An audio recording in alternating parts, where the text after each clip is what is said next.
always fresh, every day. You're watching Fastlane Daily. The Detroit Auto Show is still the biggest news coming out of the Motor City since Jack White punched the guy from the Von Bondys in the face. We've got more action from the floor of Detroit's Cobo Center, and if you're one of the press wonks on the scene, just watch out for falling pentastars. Whoa, that was close. I'm Carrie Milbank, and you're watching Fastlane Daily 2009 Detroit Auto Show Edition. Roll my song, boys. Lay down with Carrie Milbank.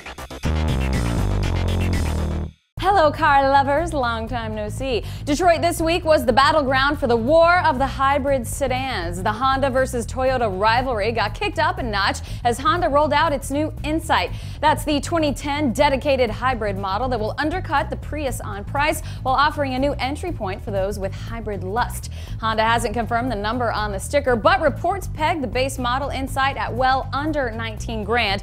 For whatever money it goes for, Honda says you'll get mileage in the respectable range of 41 miles per gallon combined. And with a hat tip to how driving style affects fuel economy, Honda also included some onboard gadgetry to keep drivers in the efficiency zone. That system, dubbed Eco Assist, levels out throttle inputs and uses a glowing blue-green light over the dash to let drivers know when they're either saving gas or sucking it down like Roscoe Arbuckle at a Korean barbecue.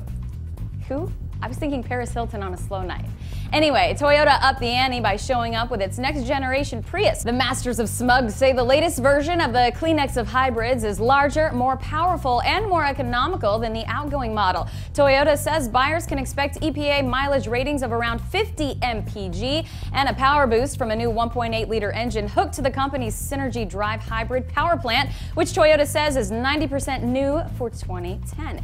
Inside, there's more space for wheatgrass juice boxes and recycled circuit boards picked up at the local swap meet. And there's also an optional solar moonroof that adds power to run the ventilation system to keep interior temperatures down when parked in the sun. No word yet on price, but Toyota says we'll know more when the new Prius goes on sale later this year.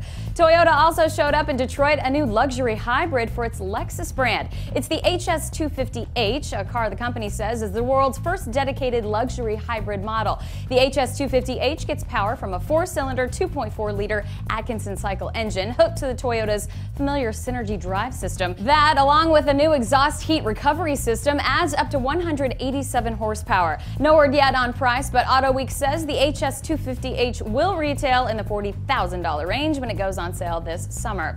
And Volvo telegraphed its next design language with a sleek concept car. It's a preview of the next-gen S60 called, fittingly, the S60 Concept. In addition to a more aggressive swept-back look, the S60 Concept gets a new set of LED lighting as well as new safety tech. It's called Collision Warning with Full Auto Brake. Just rolls right off the tongue, doesn't it? That system uses radar, a camera, and a control processor and software to effectively eliminate low-speed pedestrian collisions. Power comes from a turbocharged direct injection 4-cylinder gasoline engine producing around 179 horsepower. That's hooked to Volvo's new PowerShift dual-clutch gearbox, which does exactly what Volkswagen's DSG can do, only up to 330 pounds-feet of torque.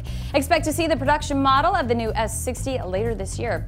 Next up, Jaguar shows off its latest 500 horsepower felines. That's when Fastlane Daily's Detroit Auto Show coverage continues right after this.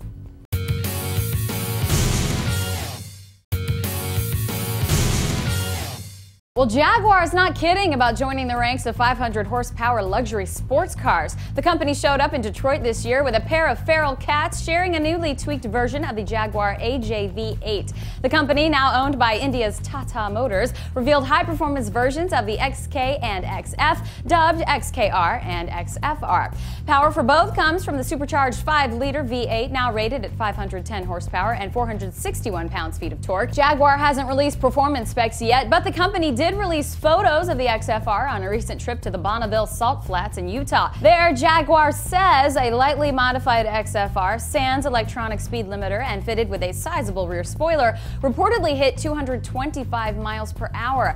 That speed pushes the XFR above the XJ220 of the early 90s, which ran close to 220 miles per hour, thus the name. That about does it for Fastlane Daily's Detroit Auto Show Day 2. Come on back tomorrow for more Detroit Auto Show coverage. I'm not Derek D, but I sure wish I was. Fastlane Daily, always fresh, every day. Unlike this fucking bread.